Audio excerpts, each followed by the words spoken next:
A liberdade profissional é você ter o controle sobre as decisões que acontecem na sua carreira e, com isso, você ter o controle disso. Se você fica numa empresa, se você migra para outra, como que você consegue avaliar aquela empresa, se aquele ambiente faz sentido ou não.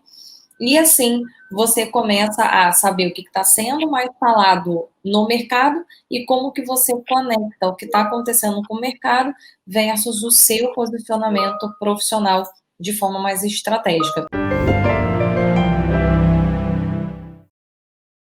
A gente começou o Papo FM na semana passada, então a gente tem o Papo FM acontecendo todas as quintas-feiras às 19 horas e toda sexta-feira às 8 horas da manhã.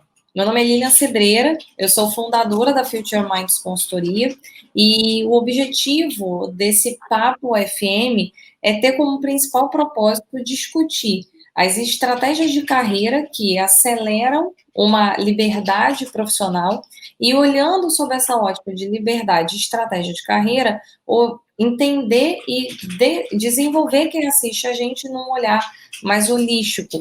Então, o que a gente entende, né, por liberdade profissional? Liberdade profissional é você ter o controle sobre as decisões que acontecem na sua carreira e, com isso, você ter o controle disso. Se você fica numa empresa, se você migra para outra, como que você consegue avaliar aquela empresa, se aquele ambiente faz sentido ou não. E, assim, você começa a saber o que está sendo mais falado no mercado e como que você conecta o que está acontecendo com o mercado versus o seu posicionamento profissional de forma mais estratégica. Nessa live de hoje, eu tenho o prazer enorme de receber o queridíssimo Eduardo França. Eu vou deixar que o França se apresente. Para quem está lá nos nossos grupos de WhatsApp, Telegram, sabem que a gente explicou, né, um pouco sobre quem é o França, mas eu vou deixar aqui a palavra para ele contar de novo. E o tema dessa live de hoje é falar sobre como construir uma marca inovadora.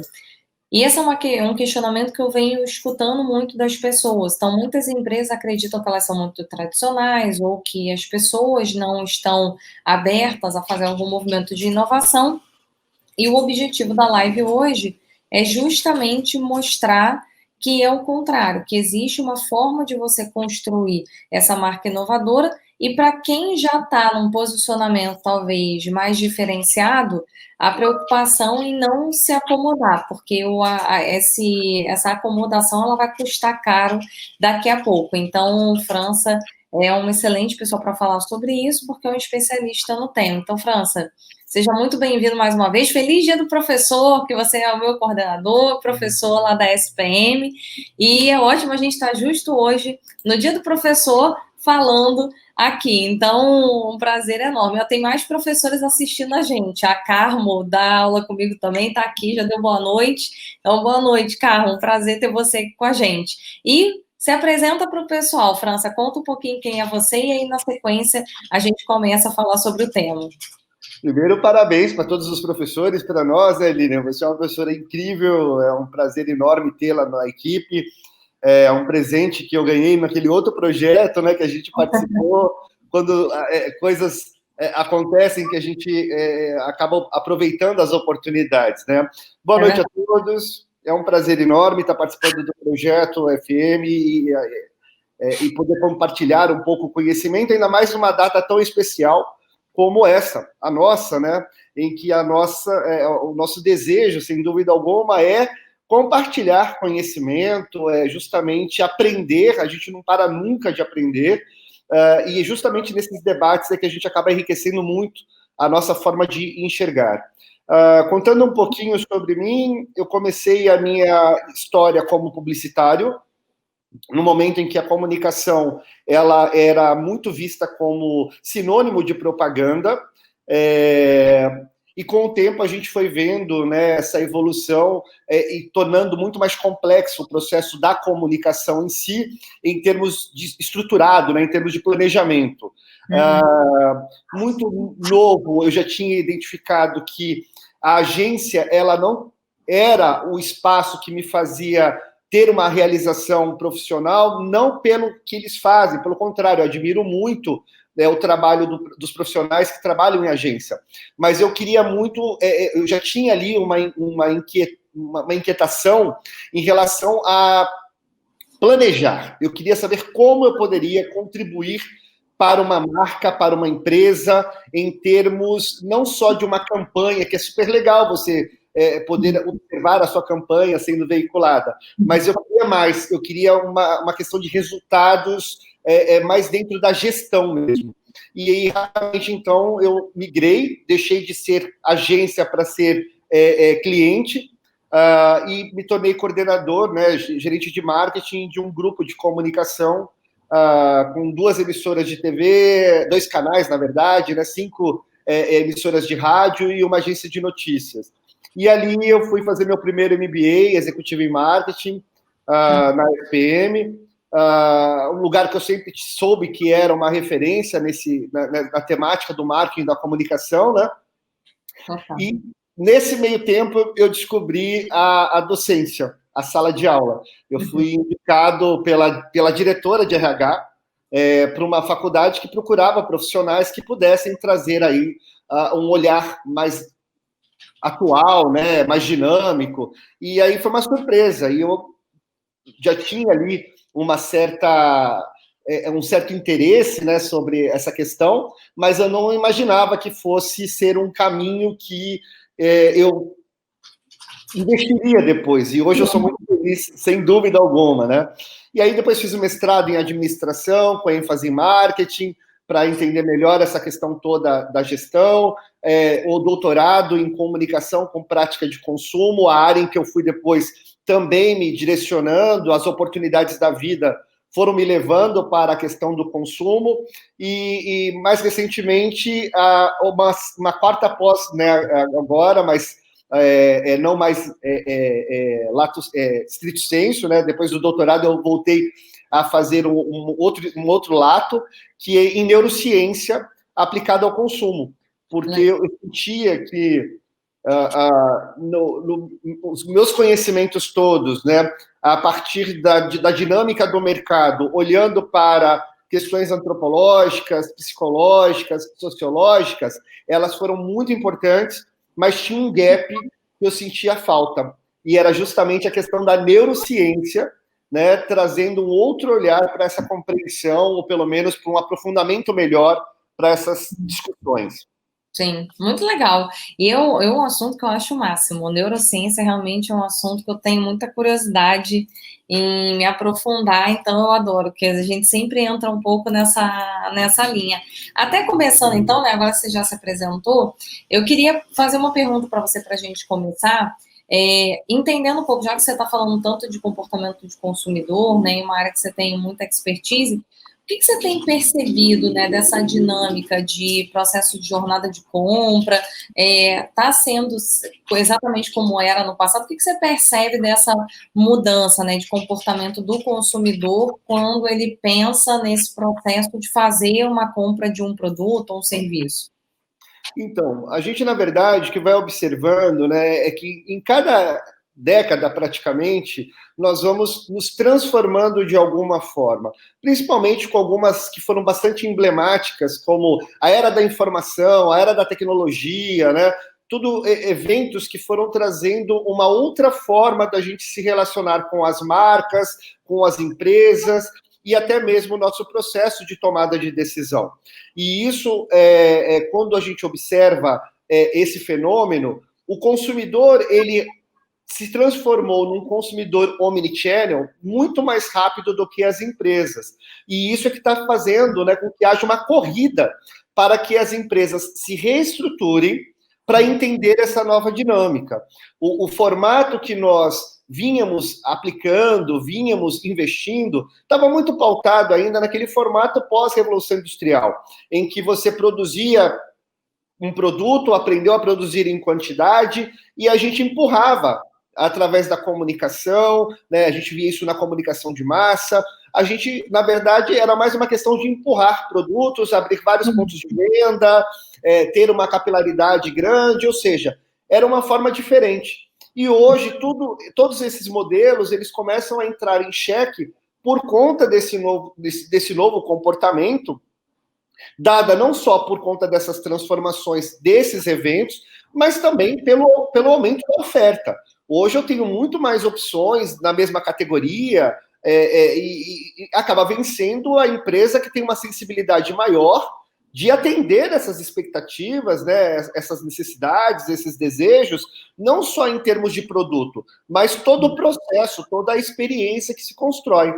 E aí, automaticamente, a própria jornada do consumidor, ela mudou. Ela ficou muito mais complexa, ela precisa realmente ser mapeada. Nós não somos iguais, isso é realmente uma coisa que nós nos enganamos durante um tempo, achando que nós tínhamos um comportamento igual. Não, a gente se organiza por grupos, é diferente. Mas o que a gente tem visto é um comportamento mais fluido, né? Desde o início dos anos 2010, se fala muito de um comportamento fluido, e esse comportamento ele vem refletindo também no modo da gente ser, né, nos grupos que a gente forma, nas nossas personagens apresentadas em diferentes situações. E aí é que vem trazendo um desafio grande para as marcas entenderem esse processo, como que funciona.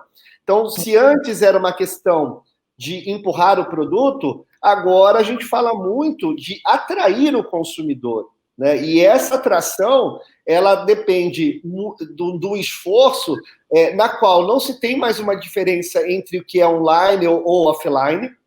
A gente, na verdade, como eu falei, nos tornamos omnichannel mais rápido do que as empresas, e automaticamente o efeito da era da informação, nós temos muito mais informações hoje em dia, a gente questiona muito mais. Então, o nosso processo ele se tornou mais complexo e requer ali outras estratégias, né? A gente fala de uma nova forma de entender o marketing. Em alguns momentos se usam algumas expressões como, por exemplo, shopper marketing, para dar uma quebra da forma em que nós entendíamos, da forma em que nós olhávamos, para que as estratégias elas sejam repensadas. Não só as estratégias, mas os processos também dentro da própria organização. Uhum. Olha só, uma coisa bacana, até para o pessoal entender, explica o que é esse conceito de omnichannel, porque fala-se muito, mas ainda tem, acho que uma certa confusão, né, no que é, e também até para todo mundo poder conhecer. Tá, eu acho que seria legal, talvez, então, fazer um rápido overview, né, do que aconteceu ao longo da história. Legal, O ótimo. primeiro modelo que a gente aprendeu, né, justamente nesse momento de ter que vender os produtos, afinal de contas, nós aprendemos a produzir em quantidade, foi o modelo single channel. Então, era o ponto de venda tradicional, que foi super importante. A gente ali aprendeu as técnicas de exhibitécnica, merchandising, uma série de questões que continuam sendo super utilizadas. Só que era um único ponto de contato que existia entre o consumidor e a marca, né? Era muito mais fácil de você administrar essa estrutura e esse modelo. Com a tecnologia, né, quando a internet ela passa a entrar nas nossas vidas, e isso há uma mudança significativa por volta de 2000, mais ou menos, a gente viu um boom do e-commerce. E automaticamente as empresas elas olhavam o e-commerce como uma alternativa de baratear custos para poder ter uma precificação mais vantajosa. E a gente ali aprendeu outras questões, porque a gente, enquanto indivíduo, a gente vai editando e reeditando a nossa memória ao longo de todo o processo. A gente vai aprendendo, a gente tem capacidade de aprender até o final da nossa vida, né? E isso vão trazendo mudanças comportamentais. Naquele momento, a gente viu, então, no modelo que a gente chama de multi-channel, que eram empresas que você tinha tanto lojas físicas quanto lojas online.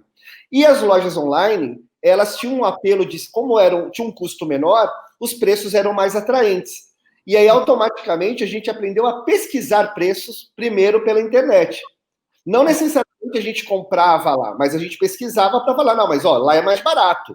Então, assim, óbvio que a gente tem alguns outros fatores, né, que ajudam muito a gente a aprender essas coisas rápido, né, como somos caçadores de oferta genuinamente, não é menor preço, oferta é vantagem, né, isso traz ali um afago para o nosso sistema dopaminérgico, que a gente fala assim, pô, consegui um preço ótimo, tal. Então, assim, a gente aprende muito rápido esses afagos que o nosso cérebro identifica rapidamente, né, e memoriza. Então, a gente viu, na verdade, nesse momento de multichannel, surgir dois comportamentos que começaram a ser estudados mais aprofundadamente em 2010, para vocês verem. Em 2000, a internet começa a crescer, o e-commerce começa a ganhar, né, volume como área de interesse, como oportunidade de negócio, e em 2010 a gente começa então a estudar mais aprofundadamente dois tipos de comportamento, que é o showrooming e o webrooming, que era quando você primeiro pesquisava na internet e depois ia na loja física comprar, ou o inverso, ia primeiro na loja física olhar o que era o produto para depois comprar pela internet por um preço menor. Sim. Nesse momento, a gente começa a observar o seguinte: o nosso critério de custo-benefício ele vai sendo refinado. E a gente vai aprendendo essas questões e vai acumulando. O problema do modelo multichannel é que logo no início, muitas das empresas terceirizavam a operação da empresa digital, da loja digital. Uhum. E aí você tinha experiências completamente díspares e às vezes até concorrente da mesma marca. E não faz o menor sentido a gente querer construir uma marca forte na qual a gente olhe a experiência pelo canal. Não, a experiência é de marca, independente do canal em que eu opte em fazer, em que eu tenha um contato, em que eu percorra até decidir comprar alguma coisa, porque a gente faz isso. E aí, rapidamente, nós vimos surgir um outro modelo, né, acumulando a aprendizagem do modelo multichannel, que já tinha o single channel, para a questão do cross-channel, que era quando um canal dava suporte a outro canal, entendendo que nós fazíamos essa questão. E rapidamente surgiu uma outra necessidade, porque a gente foi aprendendo, desejando, na verdade, uma conveniência, que aí surge o omnichannel. O significado de omni significa tudo. Então, não é mais uma experiência com o canal. Eu tenho que ter uma gestão de experiência com a marca, independente do canal. Hoje, é muito comum, por exemplo, na hora que eu percebo que eu tenho alguma necessidade, eu começo a procurar em algum ambiente online, posso chegar até mesmo já em algumas lojas online, e não vou tomar a decisão naquele momento. E aí eu posso ir numa loja física, olhar o produto, experimentar o produto, comparar, para ter a certeza de que eu estou fazendo a melhor escolha. Isso, claro, que para produtos com valores mais elevados, é um procedimento que a gente faz com certeza, né? Para fazer a escolha correta. E eu posso depois sair da loja física e voltar para minha casa e comprar. E quando eu falo da questão omnichannel, eu posso ter começado a pesquisa no meu celular, usando o Google, e fazer a compra no meu computador, no meu MacBook, por exemplo, né? No meu laptop, por exemplo. Então, a gente tem uma questão de interfaces que são importantes serem ajustadas, a gente tem a necessidade de ter ali a continuidade do processo, né? De onde eu parei. Então, hoje você já tem empresas que, quando eu coloco o produto no carrinho e não finalizo, independente de onde eu vá, ela já sabe que tem um produto que eu quero, tenho interesse, mas eu não finalizei a compra. Então, por isso que eu falo, não é só a integração dos canais em termos de poder comprar um produto, olhar primeiro no digital, ir numa loja física, voltar e comprar numa outra plataforma, receber em casa. Não gostei. Em vez de eu devolver o produto pelos correios, né, pelo serviço que seja de entrega, eu posso ir numa loja, trocar imediatamente. Então, o conceito Omni, ele traz isso. E é óbvio que quando a gente pega esse modelo, ele se torna bastante desafiador, porque muitos dos processos criados pelas empresas, eles não são integrados. Começa, por exemplo, quando a gente tem as franquias. Ah, não, você comprou na outra loja, você não pode trocar. Olha, quer me tirar a paciência fazer isso, França, olha, porque às vezes você ganha de presente, você não faz a menor ideia de onde a pessoa foi comprar, e aí você que tem que ficar fazendo uma caça do tesouro, né, para descobrir aonde que a pessoa comprou, aí tentam descobrir para você, nossa, realmente, isso daí é uma dor de cabeça desnecessária. E qual o sentido, né? De repente, eu te dei um presente, aí você mora num determinado bairro, tem uma loja perto de você. Não, eu vou ter que ir do outro lado da cidade, porque, não foi aqui que foi comprado. Sabe, É, não faz o menor sentido. E quando a gente fala dessa questão de construir uma marca forte, isso também impacta no processo. Porque eu não sou obrigado a descobrir aonde foi comprado, e imagine o seguinte: quando eu decido comprar alguma coisa, é porque eu estou querendo sentir aquele prazer, né, da conquista, do consumo, né, ativar ali o meu sistema de recompensa, né, que é o sistema dopaminérgico.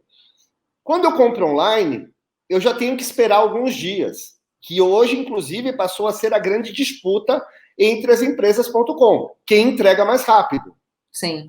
Só que eu não estou vendo o produto. Você pode falar, tem realidade aumentada? Tem. Eu não estou tocando, eu não estou vendo.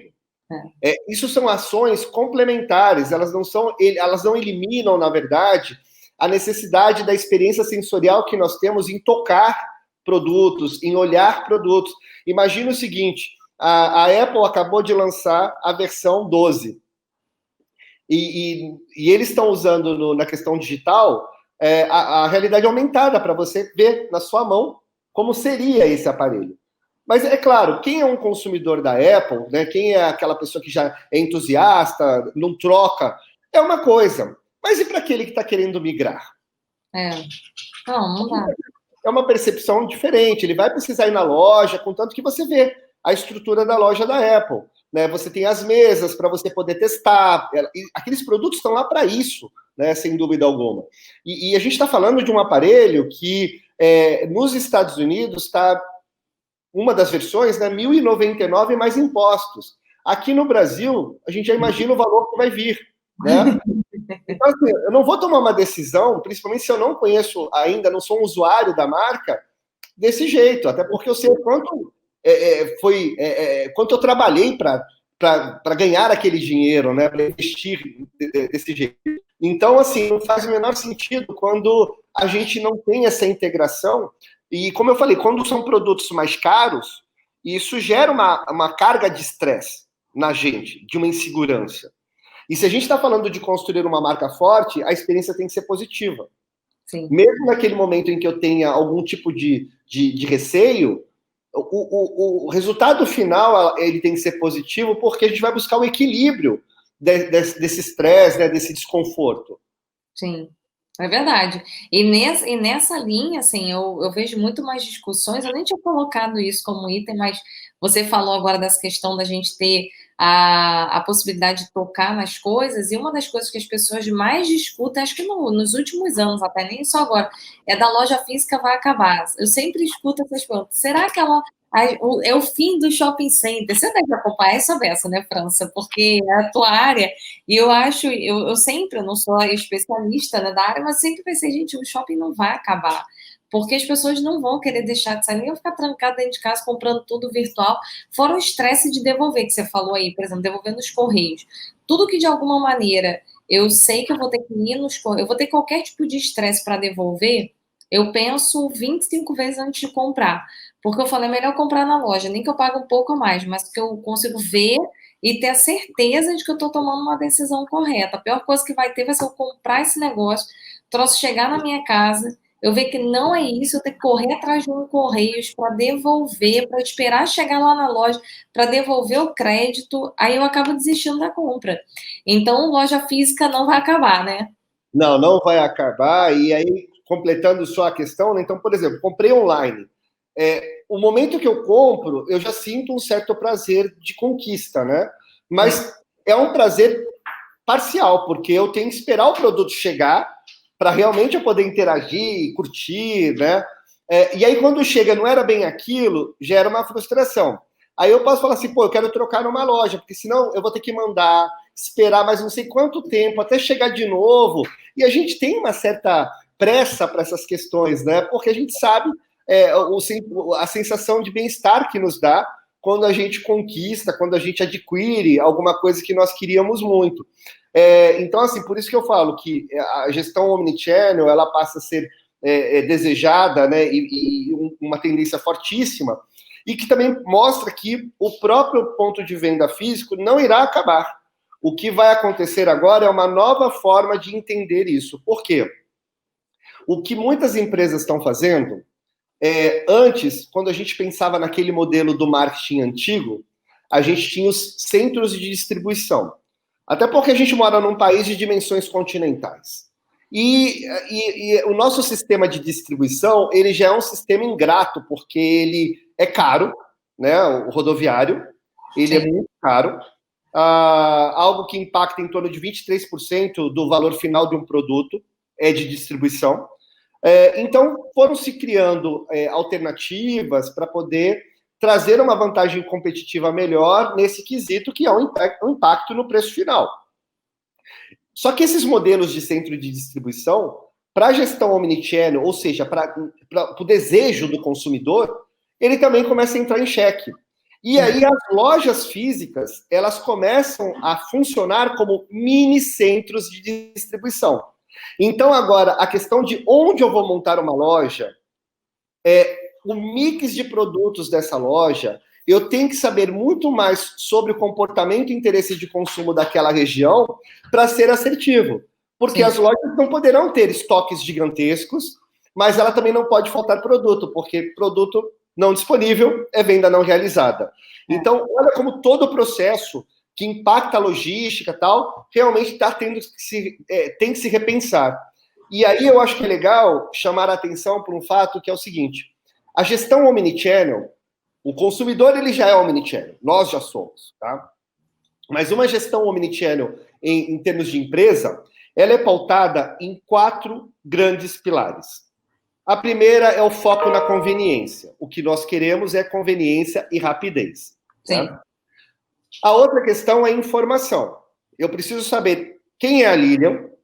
Rapidamente eu tenho que mapear quem é a Lilian, onde a Lilian parou na relação para dar continuidade. Não só nessa perspectiva, mas também todo o fluxo, né, da mercadoria, essa questão toda. A tecnologia, automaticamente, ela também então se torna fundamental para que a gente possa ter ali os bancos de dados, para que a gente possa ter os sistemas, né, importantes para que essa gestão aconteça, né? O sistema de gestão de armazém, o sistema de processos ERP, o CRM, que lá na década de 90 tentou-se e não foi muito bem sucedido, porque existia uma fragilidade que era depender da linha de frente de imputar essas informações, só que agora não. A gente deixa tudo rastreado. A gente dá todas as informações aqui e não tem erro. Então, não é ninguém que precisa imputar. Então, isso tudo está trazendo uma dinâmica completamente diferente, né? E a expectativa do consumidor, idem.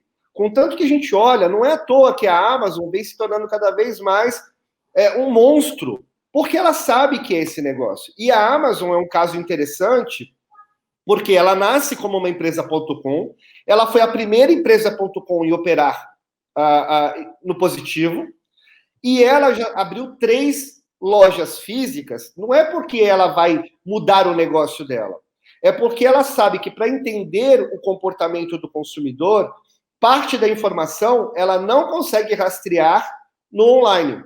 Então ela montou a Amazon Go, que é uma loja extremamente tecnológica, e é onde eu faço muitas pesquisas.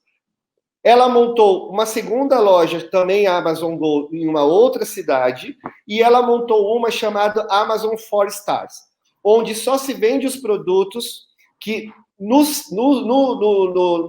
site deles são avaliados com 4 ou 5 estrelas. Inclusive, a própria organização da loja Amazon 4 Stars, ela não é como a gente hoje conhece um supermercado. Ela é organizada por comportamento. Então, por exemplo, eu quero comprar uma vara de pescar. Tudo que faz parte do estilo de vida de quem pesca fica agrupado. Olha que interessante. E não assim, higiene, né, pessoal, não é assim que funciona. Então, assim, eles estão usando, é o que eu falei, eles não vão deixar de ser uma empresa.com, claro, é o foco deles, até porque eles sabem que realmente tem uma questão da rentabilidade que vale a pena, mas eles também estão entendendo que o comportamento do consumidor ele ficou muito mais complexo, muito mais difícil. Uhum. Eu preciso desse outro olhar para poder integrar a questão. E eles estavam se preparando antes da pandemia de abrir um outro tipo de loja que era só de bebidas. Agora, provavelmente, com a pandemia, né, isso foi postergado, mas deve retomar em algum momento. Olha que interessante, eu não sabia dessa loja. Que a Amazon Go eu fico impressionada, né? Porque realmente é um negócio fora de um padrão, né, de consumo.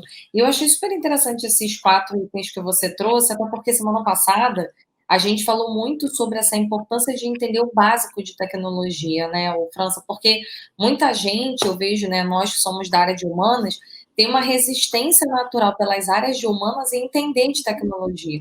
Só que a gente está começando a entrar num limiar, talvez a gente até esteja nele, e não dá para a pessoa falar que ela não gosta, né? Eu vi uma reportagem da Amazon, eu não sei nem qual era o ano, tá? Mas é bem antiga.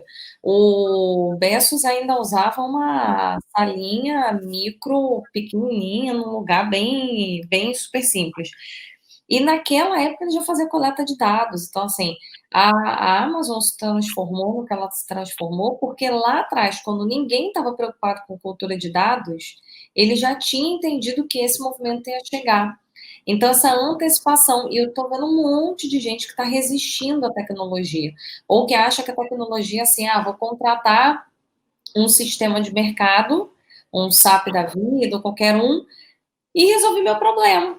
Vou ficar aqui agora só esperando o resultado acontecer. E a pessoa não entende que ela vai ter que mudar a chave mental também para esse lado de enxergar dados, enxergar tecnologia, entender minimamente do que significa isso daqui para uma empresa e tentar fazer um deparo, né, o Franço? Acho que você olha muito para dentro, mas eu vejo, por exemplo, RHs que não estão olhando isso ainda, não tem os dados dos colaboradores, não tem um dado consistente de perfis de pessoas que se inscrevem consistentemente para vagas. Então, eu imagino que para a área do marketing, para consumidor, então, assim, isso daí é o básico, né? Então, Lilian, na verdade, uma coisa que é legal é o seguinte: a tecnologia ela é inevitável, a gente sabe disso, e ela vai fazer parte cada vez mais. Ela não vai substituir Não, nós, jamais. Isso não é, tem como, porque ela organiza as informações, né? Ela cruza as informações, então são coisas bem distintas, né? Mesmo no RH, hoje nós já temos movimentos de empresas que usam ferramentas muito parecidas com o que a gente também utiliza em termos de a modelagem de negócio, ou até mesmo no caso, né, quando eu estou dando aula de estratégia omnichannel, ou até mesmo de Shopology, a questão, a gente usa muito a construção de personas, né? Quando a gente fala de persona, não estou falando dos arquétipos, né, só naquele olhar, não. É porque, na verdade, é o seguinte, a gente está se aproximando muito da neurociência, isso também é um fator, daí o meu interesse, né, em aprofundar e conhecer melhor. Como a gente se organiza em grupos, eu tenho que, então, entender melhor essa questão de olhar esses grupos que me interessam e não mais trabalhar apenas com a visão demográfica que a gente trabalhava, e sim entender as peculiaridades comportamentais. Automaticamente, a gente usa, né, nessa nova forma de construir e mapear. Eu gosto muito de utilizar uma ferramenta chamada Buyer Persona Canvas. A gente já usava o Persona Canvas para modelagem de novos negócios, e a gente também usa para a contratação de profissionais. Então, os RHs também estão se aproximando dessa questão, por quê? Primeiro, se eu vou montar uma linha de frente, e eu estou falando de toda uma experiência, um critério que é básico e que a gente, na verdade, por mais que soubesse, em muitos momentos o que você olha é uma negligência, a gente se relaciona com pares, com iguais. Sim. Esse papo de que o oposto se atrai é uma grande balela. Eu me atraio do diferente de mim quando aquela pessoa tem algo que eu não tenho e que eu gostaria de ter. Então, daí a diferença, mas a gente não se atrai pelo oposto. A gente se atrai pela admiração e pela semelhança. Né? A formação de grupo, ela começa por essa questão. E automaticamente as empresas têm que começar a entender que nas posições ela tem que colocar pessoas que falem a linguagem de quem ela quer atender. Isso no mercado de luxo já é muito mais natural. Então você imagina que até mesmo na hora de recrutar, não é só a formação da pessoa, a experiência que ela teve. Não, tem uma questão comportamental também, que não pode mais ser ignorado. E que para uma gestão omnichannel, a gente usa uma ferramenta também, Canvas, para falar, olha, o perfil de profissional que eu quero é esse. Muito mais rica nos detalhes, para a gente ir buscar e eu utilizo o sistema também, tecnologia, para naquela enxurrada de currículos que todo RH recebe, você sabe muito bem, né? Já se cruza as informações e chega num perfil muito mais assertivo. Sim.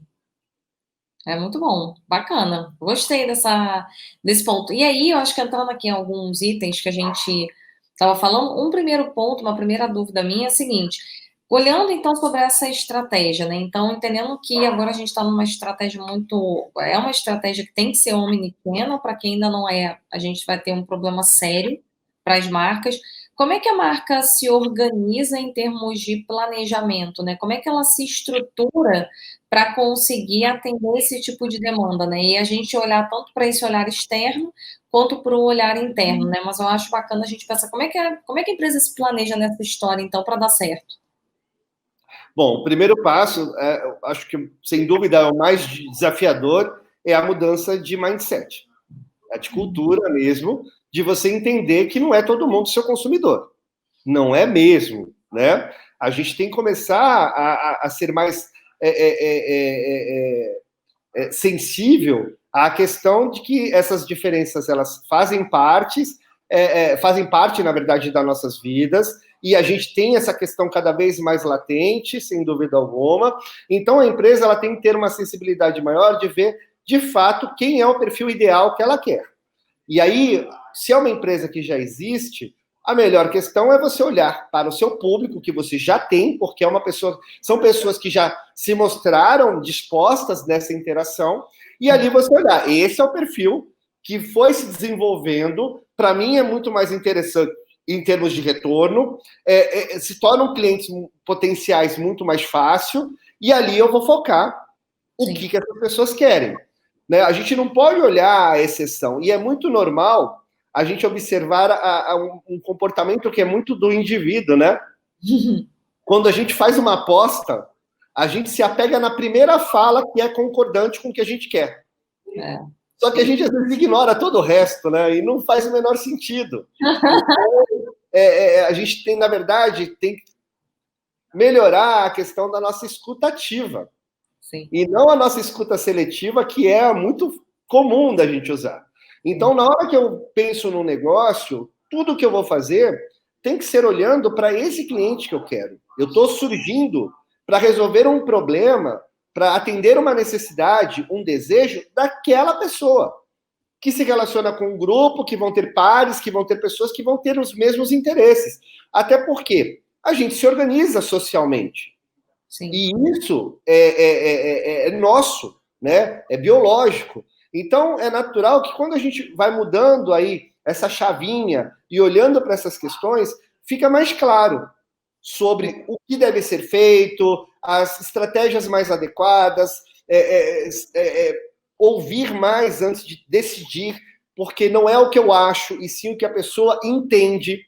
Porque se ela não entende o que você acha, não faz o menor sentido. Né? A gente não presta atenção.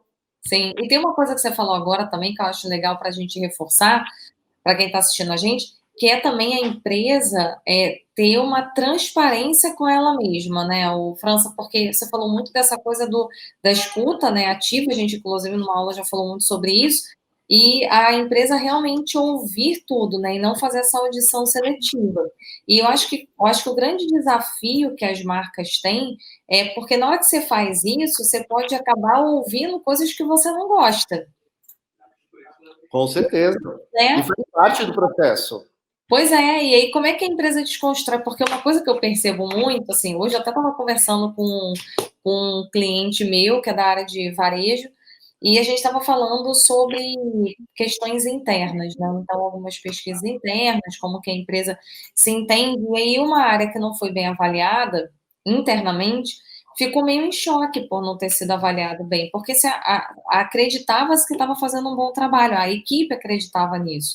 E aí, como é que você desconstrói isso, né, na mente das pessoas? A gente falou muito sobre comportamentos complexos. Como que a gente desconstrói isso para uma pessoa? Porque, assim, no final, eu acho que a brasileiro leva muito para o lado pessoal, né? E aí parece assim, se tem um cliente questionando a minha alguma forma de atendimento, o meu produto, ele está falando de mim. Então, como é que você cria essa ambiência, né, para as empresas, de alguma maneira, conseguirem efetivamente ouvir, sem virar um grande desculpômetro, né? Sei lá como é que a gente poderia chamar isso. Ah, eu vou ouvir aqui, mas eu já vou arrumar um monte de desculpa do porquê que isso é errado, tentar jogar a culpa para outra área, e aí não é comigo, é do time do não tá comigo. E aí a coisa também não se resolve, né? Porque ninguém internaliza o feedback para si. De fato, quando a gente fala de uma experiência, essa experiência ela tem que ser 360 graus, né? Não dá para uma etapa falhar. E quando a gente olha na questão da jornada do consumidor, essa jornada do consumidor hoje ela tem 5 etapas cruciais para o negócio. A primeira é o que a gente chama de conhecimento, awareness, né? Eu saber que eu tenho um problema. Às vezes eu não sei.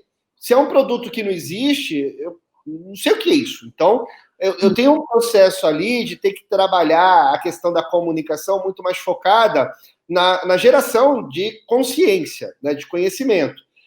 Depois que eu fiz isso e que eu reconheço que é um problema, ou reconheço como uma alternativa para facilitar a minha vida, para eu ganhar tempo, para eu fazer uma coisa que eu nem gosto muito se tornar mais prazerosa, enfim, pode ser vários fatores, né?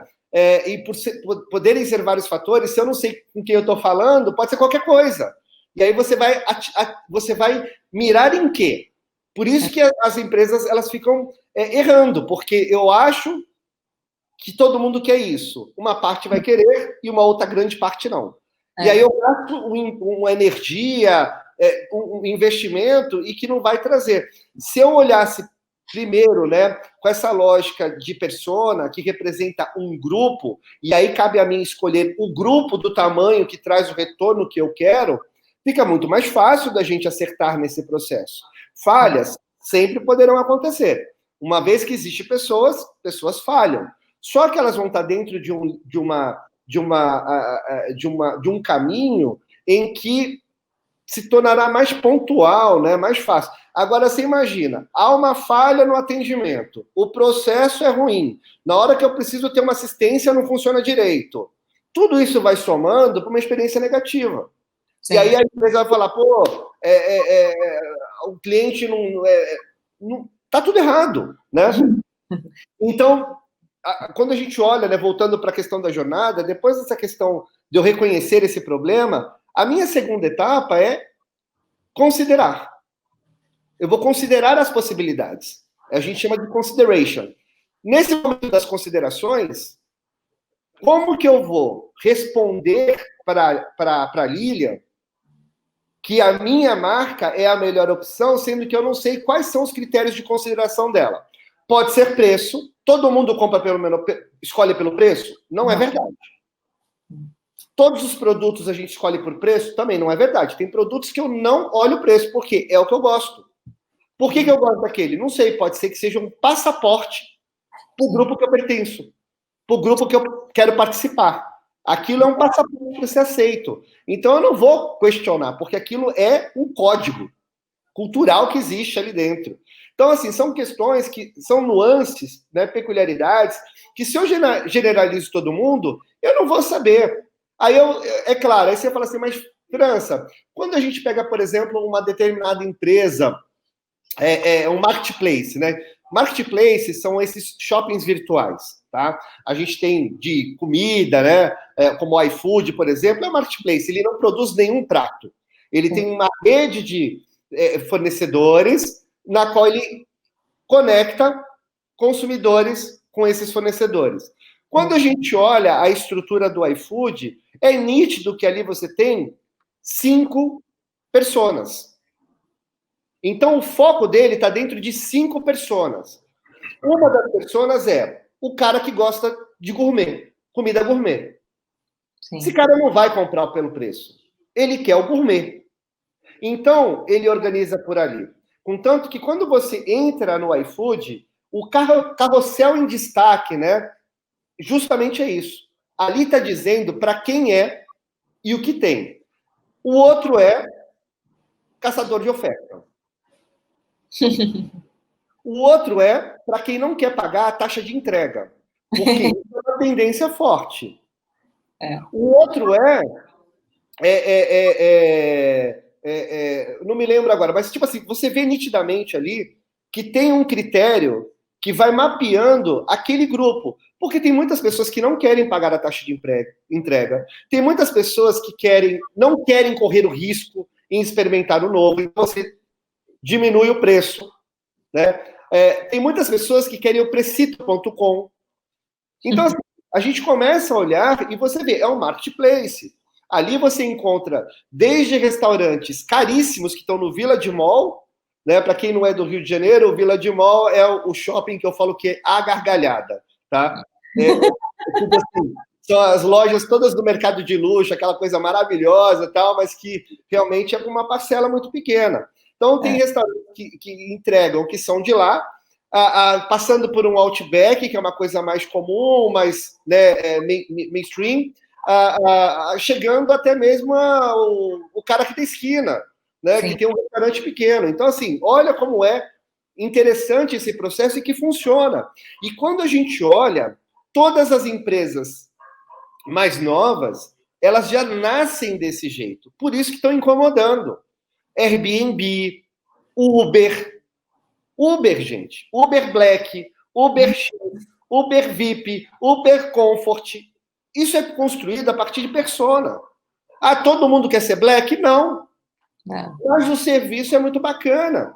Por quê? É muito mais econômico para mim do que ter um carro, dependendo de onde eu moro. Tipo, quem mora numa grande cidade, hoje em dia, questiona ter carro. Uhum. O custo de mantê-lo, IPVA, a manutenção, combustível, o tempo que você gasta na mobilidade urbana, lei seca. É muito mais fácil você andar de Uber dependendo do quanto você utiliza carro, né? E aí você vê ali também uma construção muito mais clara. A gente só não pode entender que essa construção de persona, ela é feita com os mesmos critérios demográficos. A questão demográfica, ela ajuda a ter um recorte, mas a construção da persona, ela se dá por comportamento, por hábitos. E a partir disso é que eu vou pensar toda a forma de interação. Sim. Né? Então, depois que eu vou para as considerações, que aí eu vou saber se a pessoa quer preço, se a pessoa quer entrega rápida, se a pessoa quer o gourmet, né? Aí sim que eu vou estar preparado para tomar decisão. É esse que eu vou comprar. É isso. O modelo que a gente usava lá atrás era assim, ó, compra isso. Hoje, fazer essa estratégia, tem dados já que mostram que só 3% está pronto para tomar uma decisão de imediato. 97% precisa ser nutrido de informação para tomar a decisão. Por quê? Não é só uma questão de valor. É claro que quando é um risco menor, a gente sofre menos. Sim. E talvez também esteja mais aberto a arriscar, né? Sim, mas de qualquer forma, né, por exemplo, eu fui a um supermercado, comprei uma bandeja de frios. Você não consegue olhar a não ser aquilo que você está vendo. Aí quando você abre, o cheiro está ruim. Não era uma coisa que, pela visão, você conseguiria... Por mais que você fale assim, pô, foi R$ 12, sei lá, R$ 13, dependendo do padrão de vida da pessoa, não é muita coisa. Mas, tipo, a frustração. Pô, fui naquele supermercado que é mais caro e comprei e a comida tá estragada. E aí a pessoa fala, vou ter que pegar o carro para ir de novo lá, para trocar isso. Uns fazem, outros não. Os que não fazem que é o problema, né? Então, assim, por isso que eu falo, os critérios, eles são muito plurais. E se a gente não conseguir organizar, então, nessa forma, eu não consigo nem, a partir das pessoas, mapear como que eu faço para tomar a decisão. Para entender o que eu tenho que fazer. Porque, por exemplo, vamos supor, a Lilian está dentro de um perfil que me interessa muito. Sim. Só que a Lilian é uma pessoa que tem uma vida super corrida, e é verdade. É verdade. E aí você imagina que o cronômetro da Lilian, quando ela vai comprar alguma coisa, ele corre muito mais rápido do que o meu. Uhum. E aí, na hora que ela chega, ela, na verdade, ela quer resolver por si só. E aí chego eu, cheio de carinho, olhando ali um bolo de dinheiro, que eu vou tentar empurrar para ela tudo que eu quero e que eu não quero para bater meta, porque tá tudo errado também desse lado. E a Lilian vai ficar incomodada. Ela vai falar, pô, não preciso de ajuda. Ela vai perder a paciência, ela vai até um determinado limite. E aí é ruim por quê? Primeiro, a Lilian, na verdade, está querendo resolver um problema e estão atrapalhando. O vendedor fica frustrado porque vai falar que a Lilian foi grossa. Ou é aquele cliente que só entra para olhar, não compra nada, já sabia que não ia comprar. Exatamente. Pois é, por isso que eu falo, assim, os processos precisam ser revistos. Sim. Quando era lá atrás e você não tinha tanta opção, ou é tu ou vai tu mesmo. Hoje não é mais assim, gente. Sim. Hoje eu vou aqui, não foi legal, eu vou ali do lado. É isso. É isso. Esse tem um ponto que você falou que foi interessante, né, nessa tua fala agora, que isso também molda como que eu vou atrair o perfil correto para dentro da empresa. Porque o que eu mais vejo hoje em dia, né, marcas de beleza falam muito disso, né, de você vender para um público que você não tem dentro da empresa. Isso acaba sendo um erro da persona, porque as pessoas acabam querendo fazer um movimento contrário, né? Então, vou trazer aqui, eu vejo muito, França, né, e até por vir de comunicação social e ir para RH, que entendem como coisas dissociadas. Então, uma coisa é o cliente, outra coisa é o público interno. Então, eu vou recrutar baseado numa cultura que eu acredito que essa empresa tenha, e depois, quando eu contrato essa pessoa entra, principalmente nas áreas de operação, marketing, para vender para um público que eu também acredito que seja um público que eu quero vender. Não entende que isso, no final, está muito mais casado do que se parece, porque, no final das contas, a persona que eu vendo lá na frente precisa ter um fit também com o formato de quem eu atraio para dentro, porque essas pessoas vão ser o reflexo da marca.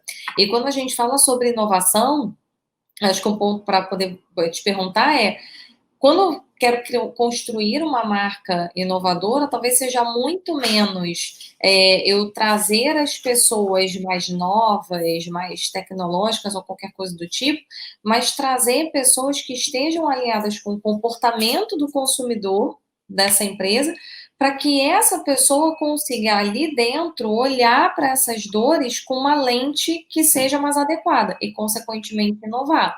Ou se essa pessoa não é exatamente a persona, né, porque não necessariamente ela vai ser, mas que ela tenha esse conhecimento de que tem um passo atrás que precisa ser dado e que muitas vezes a gente não dá esse passo atrás, a gente dá esse passo atrás para a marca, né, para vender efetivamente, mas para todo o resto não, para comunicação, você falou agora dessa questão de vender, né, 97% das pessoas não estão preparadas para comprar de primeira.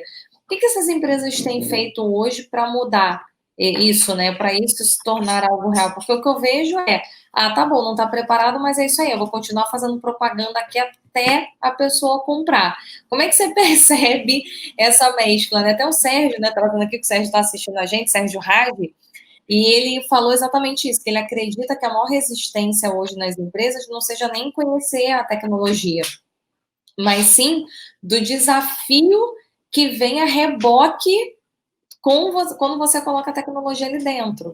Então, tudo isso que você está falando, né, de conhecer a persona, isso traz também um desafio. Às vezes é muito mais confortável a empresa vender, deixa para lá, mas só que isso também não é efetivo. E isso também acaba tendo um reflexo interno, que entende-se que são coisas dissociadas, né? Porque na verdade a empresa, o problema todo é que a gente não pode se ancorar em tendências de forma superficial, porque essa mesma empresa que ela fala que quer fidelizar os consumidores, ela tem medo de fazer essa orientação, então, para aqueles que teriam perfil ou que ela vai orientar, né, todo o esforço.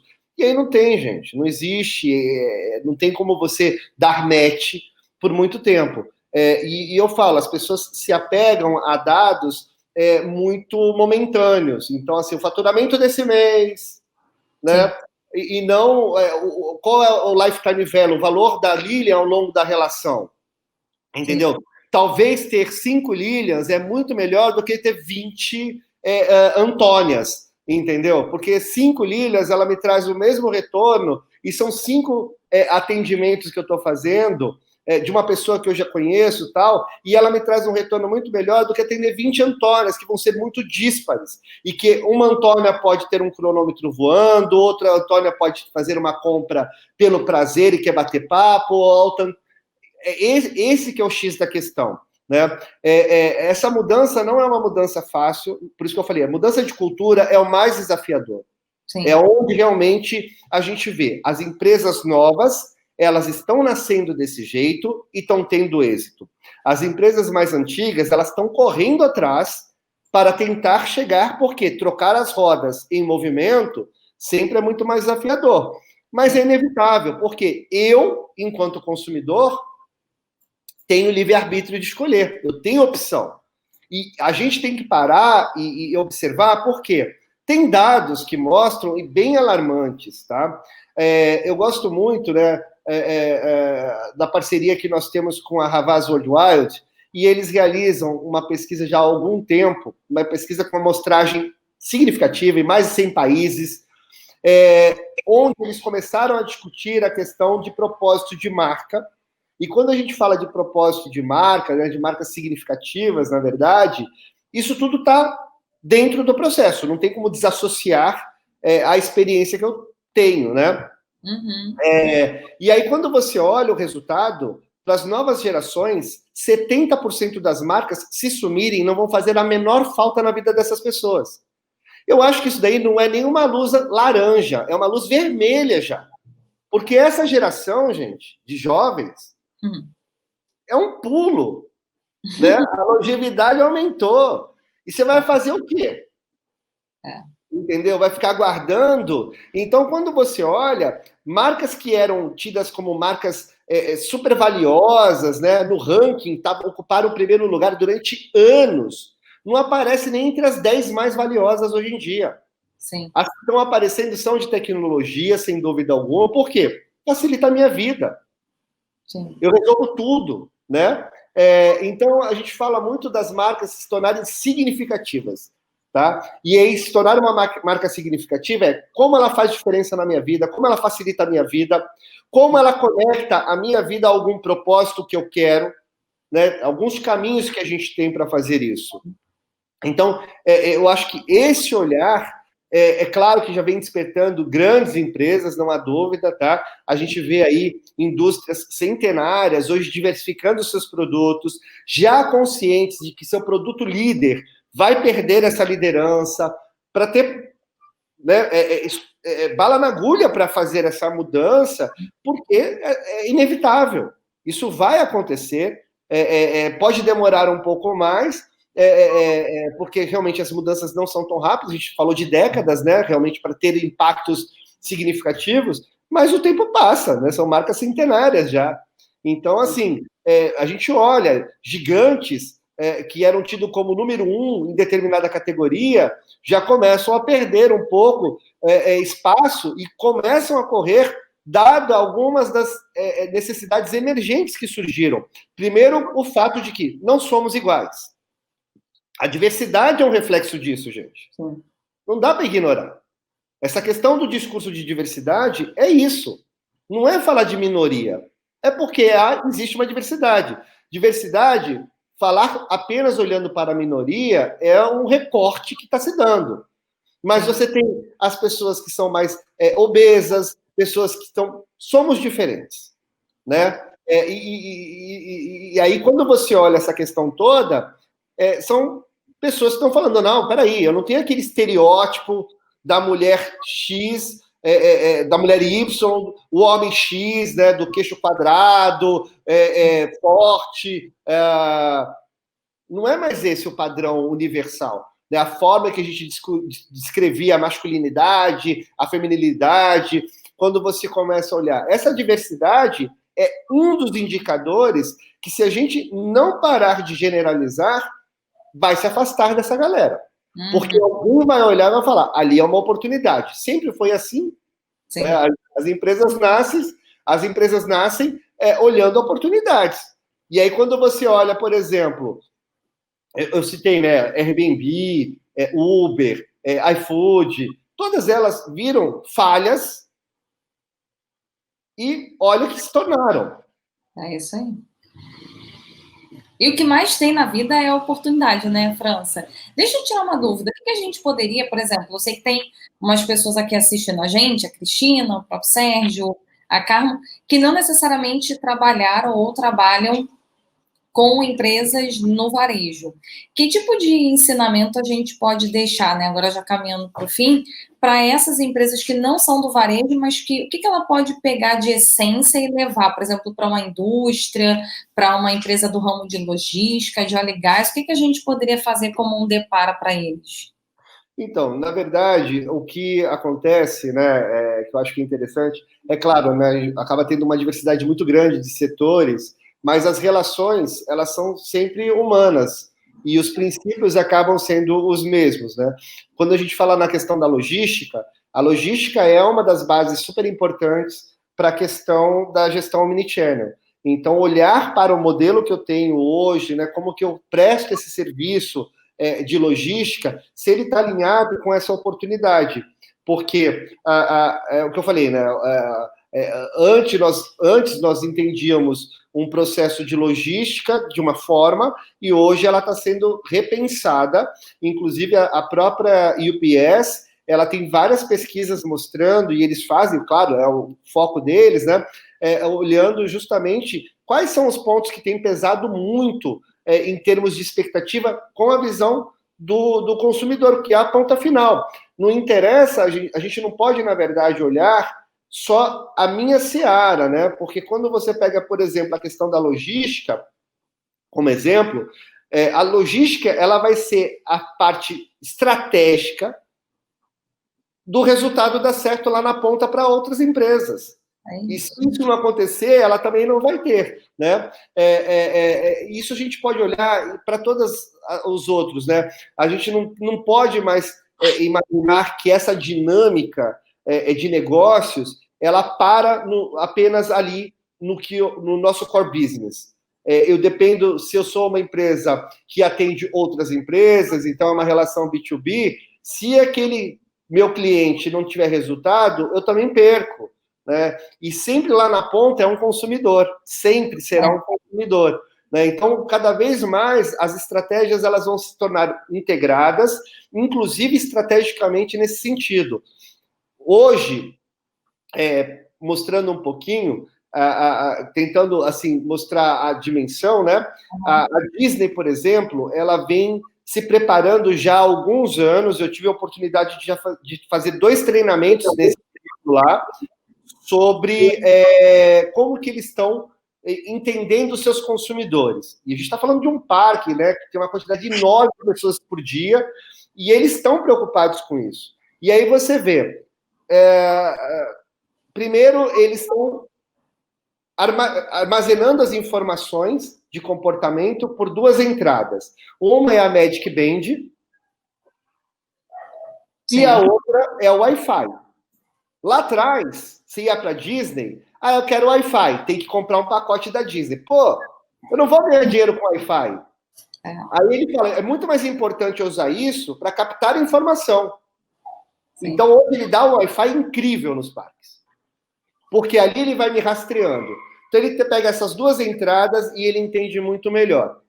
A estratégia, sem dúvida alguma, vai ser as parcerias que ele fará, né, as relações que ele construirá com outras empresas, gerando uma experiência da hora que eu saio da minha casa até eu retornar para minha casa. Então, envolvendo a companhia aérea, porque eles não têm hotel, eles estão cada vez mais ensinando que ficar no complexo da Disney é muito mais divertido do que em qualquer outro hotel do Ocean Drive. Esqueci agora. International Drive, sei lá, esqueci. Então, assim, eles, na verdade, estão se preparando muito mais. E não só isso. Você tem, por exemplo, uma atração no Epcot que é patrocinada pela Chevrolet. E aí você vai para um brinquedo, você não está nem aí pensando em nada Chevrolet. Não é uma ação que você vai vender carro agora, não. Só que durante o processo que você está na fila, você vai usar sua Magic Band, que ele já capta as informações que ele precisa. E aí você fala, ele pergunta, qual é o carro dos seus sonhos? E te dá a opção. Design, motor, não sei o quê, tal. Então ele já está se antecipando o que a geração que daqui a alguns anos vai estar com o momento de ter um carro, quais são os critérios de interesse? Qual é a cor do seu carro do sonho? Aí não sei o quê. Aí depois você respondeu tudo, você vai, brinca, lá. Quando você sai, como seria o cenário perfeito do seu carro? Qual a trilha sonora? Então você vê que eles estão indo até na comunicação, né? É óbvio que não é aquela música que vai ser usada, sim, mas você está vendo a referência cultural que aquilo que tem.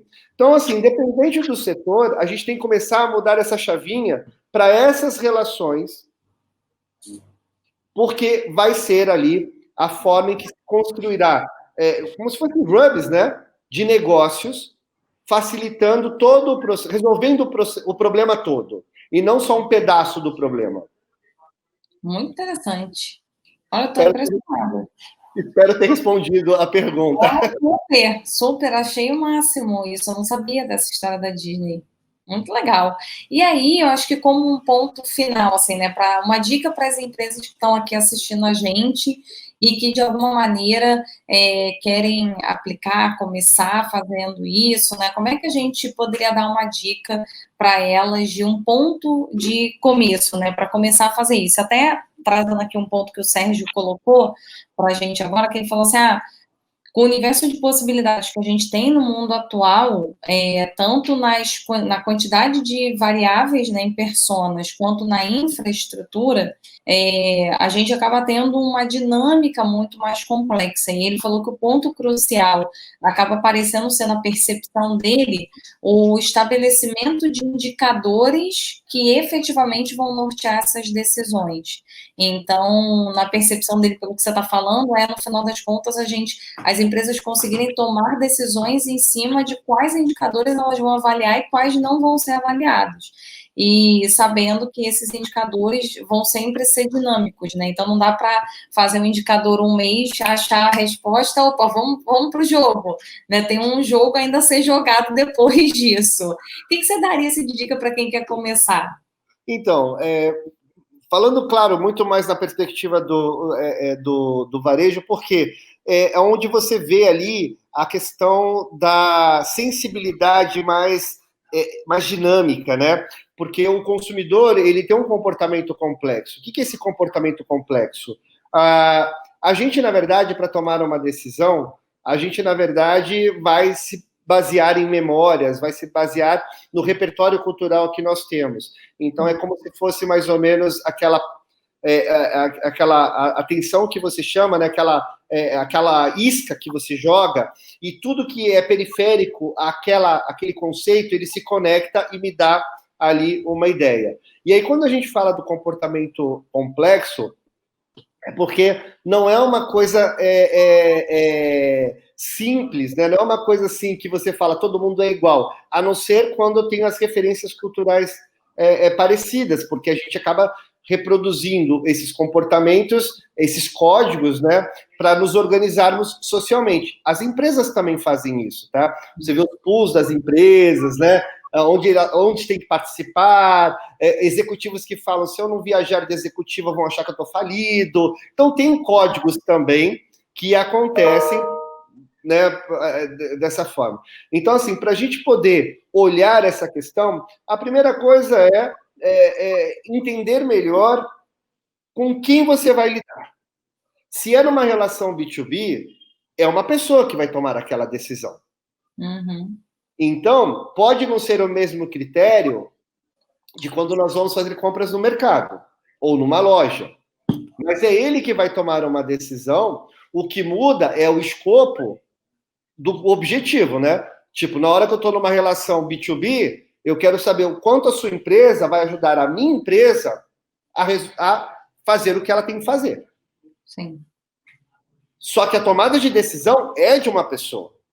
Então, ali, a gente já começa a entender a necessidade de ter informações que estão muito mais nesse processo complexo do que em pesquisas apenas quali e quanti.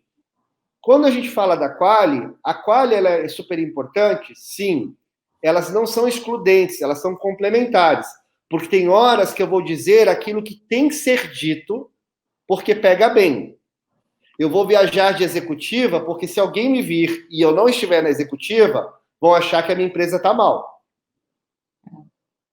Só que quando a gente vai investigando mais a fundo, você vai ver que aquilo lá não é uma intenção real. Aquilo é apenas alguma coisa que ele faz que a gente não tem certeza de que aquilo é um comportamento padrão e contínuo. Então, assim, a primeira sugestão que eu dou sempre, organizarmos os nossos clientes. Se é no B2B, também a gente vai ter essa organização. A gente já fazia isso, né, claro, pelo tamanho das empresas, né, faturamento. Mas lembre-se, não é só isso. Né? Isso é muito geral, né, França? Acho que não dá para você ter uma noção de cliente, assim, até eu fiz um mapeamento uma vez aqui na minha empresa, e eu percebi, assim, empresas de grande porte, né, acima de 500 funcionários, elas têm uma tendência a ter mais fit com o que a gente entrega, mas existem outras nuances. A gente começou a detalhar até os tomadores de decisão, assim, quanto tempo de casa essa pessoa tinha, que tipo de cultura está naquela empresa, para a gente entender quais eram os melhores clientes para a gente atuar. Exato. Porque assim, o tamanho, o faturamento da empresa não diz nada sobre quem está ali, né? Só diz sobre a empresa. Exatamente. Exatamente. Então, assim, por isso que eu falo, o processo, ele é muito parecido. A gente está lidando com pessoas, né? O que muda é o escopo. E aí, eu acho que o grande desafio, sem dúvida alguma, é a gente realmente usar muito mais o nosso raciocínio do que a nossa interpretação. Sim. Porque quando a gente usa a interpretação, a gente vai vir cheio dos vieses e normalmente a gente encurta caminho, que é mais fácil, gasta menos energia, porque às vezes não me dão tempo para fazer direito. Isso é realidade. Né? Agora, quando a gente vai tomar uma decisão mais séria, vocês percebam que realmente há um cuidado maior. O ideal é que a gente, na verdade, use mais a questão do nosso lado racional para fazer essas reflexões do que o encurtamento, que é o lado inconsciente que faz isso. Por quê? Não tenho tempo, está acabando o prazo. Primeiro, é o que eu falo, isso daí só também mostra uma outra fragilidade que é a falta de planejamento. Sim. Uma coisa é emergência. A outra coisa é você viver em emergência. Sim, é verdade. França, adorei nossa conversa. é sempre uma aula assistir você, então adoro. E hoje, nesse papel invertido, então achei o máximo, que eu pude perguntar bastante coisa. Franz, queria te agradecer mais uma vez o seu tempo, agradecer as pessoas que estão assistindo aqui a gente. Para quem ainda não está inscrito no canal, não saia daqui antes de se inscrever. Ative o sininho, porque sem o sininho vocês não são notificados. E amanhã, às 8 horas da manhã, eu vou falar sobre o impacto das emoções no processo de sucesso de carreira. Então, trazer um pouco dessas questões de inteligência emocional e como que isso influencia na criatividade, na inovação. Então, vai ser super bacana. E, França, mais uma vez, assim, obrigada pelo seu tempo, obrigada por estar aqui com a gente, contribuir. Tem muita coisa, assim, se deixar, eu ia ficar te segurando aqui mais umas 2 horas, porque o que eu mais tenho é pergunta para te fazer. Mas eu vou te trazer outras vezes para a gente continuar detalhando, porque realmente é um tema que eu acho o máximo. Eu sou muito apaixonada pela temática, então certamente contribuiu bastante.